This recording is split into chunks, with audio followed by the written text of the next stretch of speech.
जय महाराष्ट्र. मी अनिकेत पेंडसे. पुढच्या 10 मिनिटात आपण घेणार आहोत 20 महत्त्वाच्या बातम्यांचा आढावा. सुरुवात करूयात मेट्रो महाफास्ट घडामोडींना.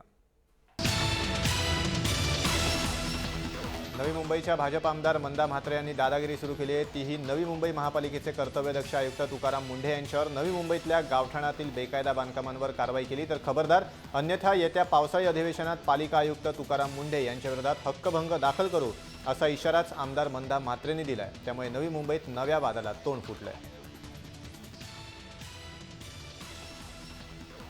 गेल्या 4 दिवसात मुंबई पालिकेच्या अधिकृत नोंदीनुसार खड्ड्यांमध्ये तब्बल 43% वाढ झाली आहे. मुंबई पालिकेच्या नोंदीनुसार 9 जुलैपर्यंत मुंबईच्या रस्त्यांवर 612 खड्डे पडले होते. त्यानंतर 4 दिवसात खड्ड्यांची संख्या तब्बल 878 वर पोहोचली आहे. ऐरोली सेक्टर 15 मध्ये डॉक्टर बाबासाहेब आंबेडकर स्मारक साकारत आहे. या स्मारकाच्या डोम त्याचबरोबर मार्बल अशा 19 कोटींहून अधिक खर्चाला आयुक्तांनी आक्षेप घेतलाय. स्मारकाच्या डोमला असणाऱ्या मार्बलऐवजी पांढरा शुभ्र रंग वापरण्याचा निर्णय घेण्यात आलाय. मात्र स्मारकाची नियोजितपणे उभारणी न झाल्यास आयुक्तांविरोधात रस्त्यावर उतरण्याचा इशारा महापौर सुधाकर सोनवणे यांनी दिलाय.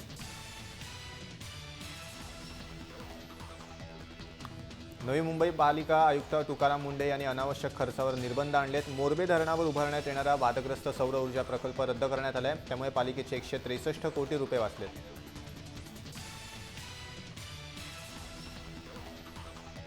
नवी मुंबईत वेदर शेडची परवानगी घेऊन पक्क शेड बांधणाऱ्यांवर कारवाईला सुरुवात करण्यात आली आहे. यामुळे भर पावसात व्यावसायिकांच्या मालाचं नुकसान होत आहे. त्यामुळे तात्पुरत्या वेदर शेडला परवानगी द्यावी अशी मागणी लोकप्रतिनिधींनी स्थायी समितीमध्ये केली होती. यावेळी वेदर शेडला परवानगी नाहीच, या भूमिकेवर ठाम राहत आवश्यकता भासल्यास सुधारित प्रस्ताव महासभेत पुढे मांडू अशी भूमिका प्रशासनानं स्पष्ट केली आहे. काही दिवसांपूर्वी संरक्षक भिंतीचा काही भाग कोसळल्यानं रेल्वे वाहतुकीसाठी धोकादायक बनलेल्या पारसिक बोगद्याच्या परिसरात अजूनही परिस्थिती बदलली नाहीये. या घटनेनंतर ठाणे महापालिकेनं पारसिक बोगद्याच्या दोन्ही बाजूंकडील कचरा उचलण्याचं काम 2 ते 3 दिवस केलं. मात्र त्यानंतर या परिसरातील कचऱ्याची स्थिती पूर्वीसारखीच झाली आहे. ठाण्यातील अनेक ठिकाणी अग्निशमन दल पोहोचू शकत नसल्याचं धक्कादायक वास्तव समोर आलं आहे. त्यामुळे रस्ते लवकरात लवकर रुंद करण्यात यावेत अशी शिफारस पालिकेनं नियुक्त केलेल्या संस्थेनं पाहणी अहवालात केली आहे. या संस्थेनं शहरांतर्गत वाहतुकीचं डिजिटल नेटवर्किंग तयार केलं आहे. त्यामुळे शहरात नवीन रस्ता किंवा उड्डाणपूल तयार करताना त्याचा फायदा होणार आहे. वाढत्या वाहनांच्या संख्येनं मुंबईत वाहनतळाची समस्या, वाहतूक कोंडी आणि प्रदूषण असे तिहेरी संकट आणले.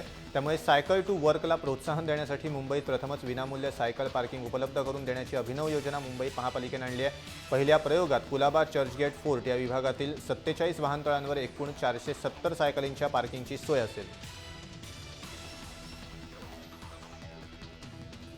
लोकलमधून उतरल्यानंतर रिक्षा शोधणाऱ्या प्रवाशांना दिलासा मिळणार आहे. रेल्वे स्थानक परिसरातील रिक्षा मोबाईल ॲप्लिकेशनद्वारे ऑनलाईन बुक करता येणार आहेत. हा पर्याय ट्रेनमॅन या ॲप्लिकेशनमुळे मिळाला आहे. त्यामुळे रिक्षावाल्यांची मुजोरी कमी होईल अशी अपेक्षा आहे.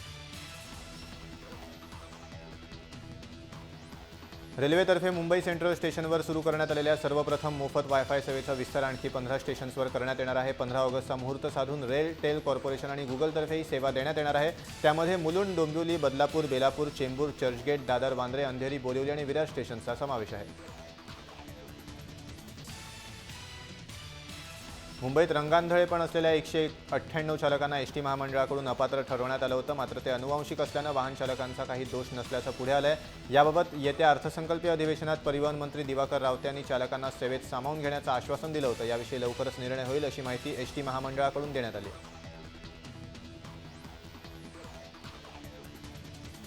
जानेवारी ते मे 2016 कालावधीत 530 बेस्ट चालकांनी सिग्नल तोडून नियमभंग केल्याचं समोर आलंय. या सर्व प्रकरणात 475 चालकांवर तात्पुरती निलंबनाची कारवाई करण्यात आल्याची माहिती पुरवण्यात आली.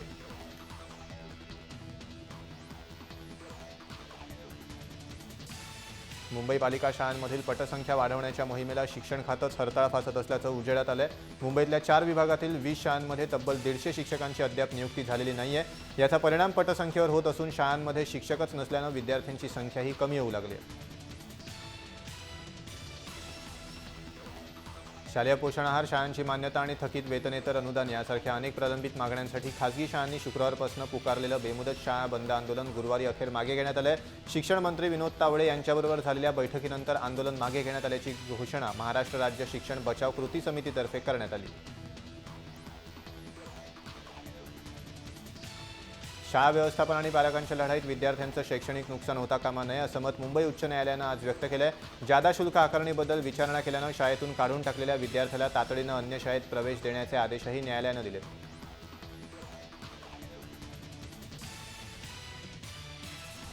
ऐरोली आणि वाशी पुलावर पडणारा ताण कमी होण्याची चिन्ह आहेत। या दोन्ही विभागांना जोडण्यासाठी आता लिंक उपलब्ध होणार आहे। त्यासाठी विक्रोळी कोपरखैरणे नवा खाडी पूल बांधण्याच्या दृष्टीनं MMRDAनं हालचाली सुरू केल्या आहेत। महिन्याभरात या संदर्भातील अहवाल प्राप्त होईल। ईस्टर्न एक्सप्रेस हायवेवरील विक्रोळीतून नव्या खाडी पुलाचा मार्ग काढण्याचा मानस आहे।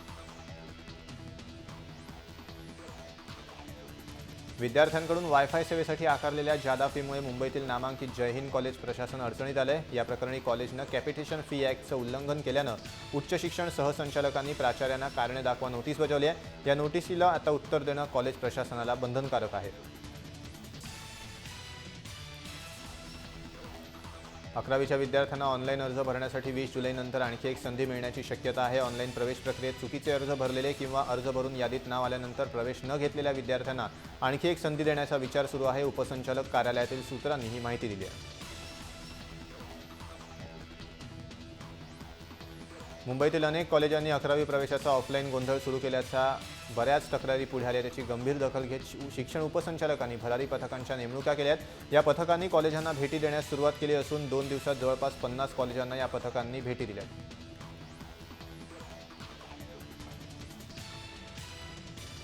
राज्यात मलेरियाग्रस्त भागातील नागरिकांसाठी राज्याला केंद्राकडून 1,10,000 मच्छरदाण्या देण्यात येतील। तसंच मलेरिया, डेंग्यू आणि स्वाईन फ्लू आजाराबाबत जनजागृती करण्यासाठी केंद्राकडून विशेष निधीही देण्यात येणार आहे।